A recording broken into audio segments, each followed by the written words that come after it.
So we talked about instincts, right? The next is tradition, right? A lack of tradition. A lack of tradition. At bottom, this is from note 65. At bottom, nothing is thought and done without the purpose of eradicating this sense of tradition. I want to read that in context. Note 65. Is it 65? Yeah, note 65. It's a powerful, powerful claim.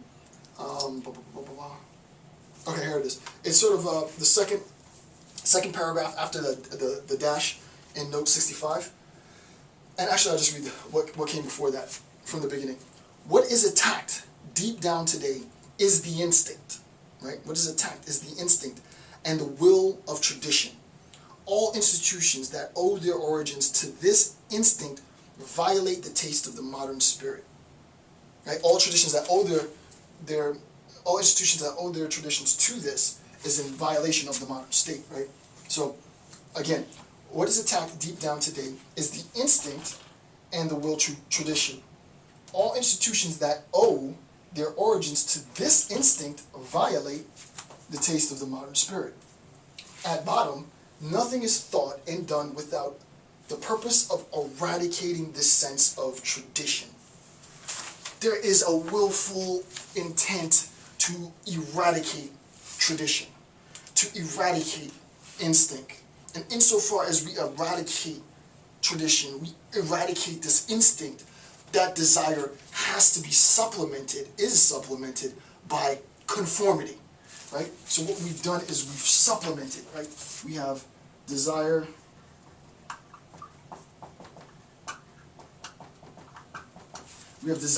/ instinct, and this concept is being supplemented, right? It's supplanted also by conformity. It's being supplanted by conformity, right? Rather than having your traditions conform, rather than having your desires, potential instincts, rather than self-expression, conform. Obviously, we recognize that this is the notion of mass, right? When he talks about mass, you can't really have a sense of masses without conformity, right? The biggest institution, now I'm really off topic, but I gotta say it because it's just in my heart to say it, and this might piss a lot of people off. The biggest institution of conformity on the globe is the institution of economics. They categorize us as consumers, right?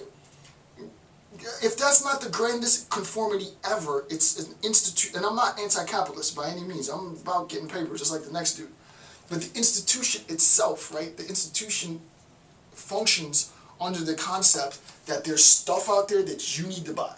There's stuff out there that you need to consume. Without recognizing that there's a whole second half to that, right? Which is, and I've done this in my popcorn flavored ice cream video, right? It's not just about buying.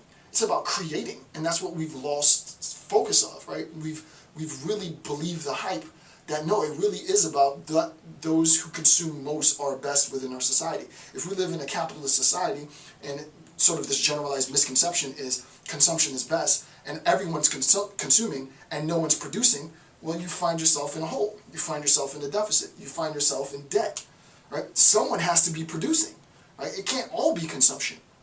But, you know, that's sort of tangential. The point is, right, it's conformity, right? Be like the Joneses. Everybody conforms, everybody wants the same things. Everybody wants a white picket fence, everybody wants 2 kids and a dog. Everybody wants a pool, everybody wants the same car, everybody wants the same crap, right? It supplants instinct and desire. And again, to be clear, I'm not anti-capitalist in any sense, but you got to recognize there's 2 sides of the coin of capitalism. Everybody thinks capitalism is all about consumption, and I don't know how it got perverted. Probably since the 80s, it's just been buy. Lifestyles on the rich and famous type stuff. Failing to recognize that the other half of, so for those of you who are economists and want to do some new stuff in the 21st century, talk about creating stuff, right? Creation of value and so on. Okay, so tradition. At bottom, nothing is thought or done without the purpose of eradicating a sense of tradition. Okay, so I created a diagram, and I want to discuss this diagram so that it makes sense. So what I'm going to do is erase all this stuff here, because, you know, if you just, if you listen to me talk, it's one thing. If you see an image, this is how I remember really complicated stuff. I just keep images in my head. If you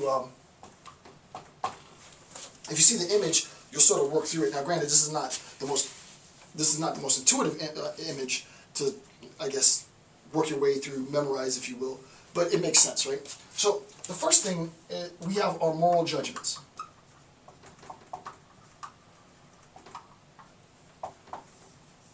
And we recognize that our moral judgments, Nietzsche says this, and I just gave you all the notes to justify all of these terms, the moral judgments are set, right, to eradicate instincts and tradition, right? They're targeting instincts and tradition.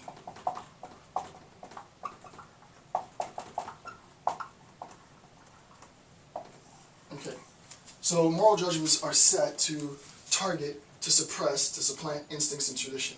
And we recognize that this is an act of eradication. Right, so Nietzsche says that, right?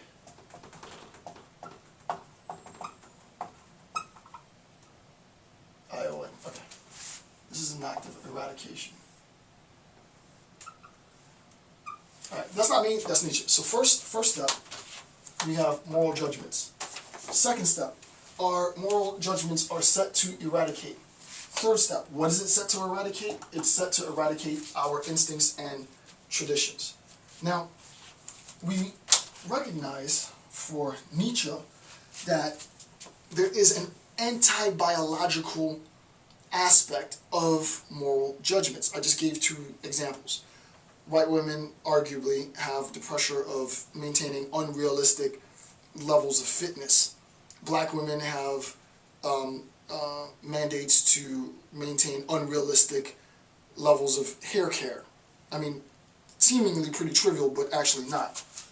This system of morality and moral judgments creates an anti-biological, right? It creates an anti-biological state of affairs, and if I could animate this, you would think of this moving in this direction, right? So that, imagine that I was trying to take this anti-biological and have it supplant the instincts and tradition. So that instincts and tradition is, in a sense, in a very literal sense, in a war against this anti-biological moral value system, right? The system of morality, evaluation, creates an anti-biological state of affairs. That anti-biological state of affairs is in opposition to instincts and tradition. So there's, in a sense, a two-scale attack on instincts and tradition, right? Instincts and tradition is what's being targeted. Now, so this is number 4. So 1, 2, 3, 4. Okay. This is what's being targeted. What ends up happening is that this attempt to supplant instincts and tradition with an anti-biological moral system of values is an act of encroachment.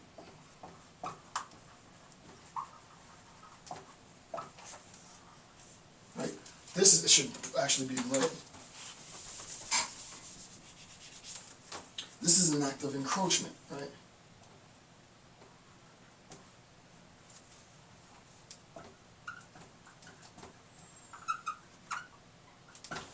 This is an act of encroachment, right? It's an act of encroachment, the anti-biological state of affairs that is a product of the system of morality is unrealistic, right? And it's used to supplant instincts and tradition, right? So this act is an act of encroachment, and that's number 5. What's important, I wish I had green. Do I have green? Oh, I don't have green. Bastards.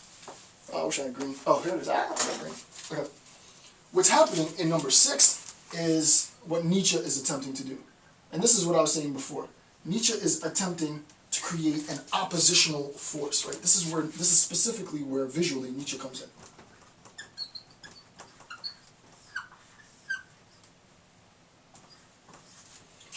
You can see that we have this anti-biological force forcing itself